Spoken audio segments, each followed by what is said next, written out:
ذکر واورم او د سوورم نو به په ما وجد راځي ډیر عاشق دی کنه وای دا ډیر چې کوم دی د زړه کنیکشن ډیر تیز دی د الله سره وای دا سړی یا د کوی په غاړه کې نه وا یا د دیوال د پاسه کې نه وا او بیا ورته ته ذکر شروع کړو په تابانه جذبه راځي کنه وجد راځي کنه راځي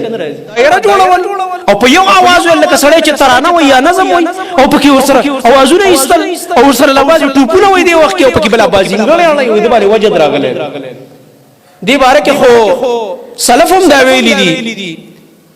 چیرې دا سړی دا کم سړی چې وای چیرې زه چې ذکر واورم او د سوورم نو به په ما وجد راځي ډیر عاشق دی کنه وای دا ډیر چې کوم دی د زړه کنیکشن ډیر تیز دی د الله سره وای دا سړی یا د کوی په غاړه کې نه وا یا د دیوال د پاسه کې نه وا او بیا ورته ته ذکر شروع کړو په تابانه جذبه راځي کنه وجد راځي کنه راځي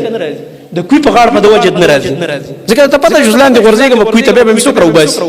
کې دې شي څوک را رسیږي ما نه سا خطلی بدی وبو او یا د دیوال په سر کې نه به په د وجد راشي الته به نه راځي الته به ډیر په احتیاط ناشتي تو ورته شل زل ذکر او قوالی ورته ولګو والله کدی یو لق وای نه غناسي چې پرې نه وځم معلومه شو دا ډراما کوله کنه دا ډراما باز دي دا خلک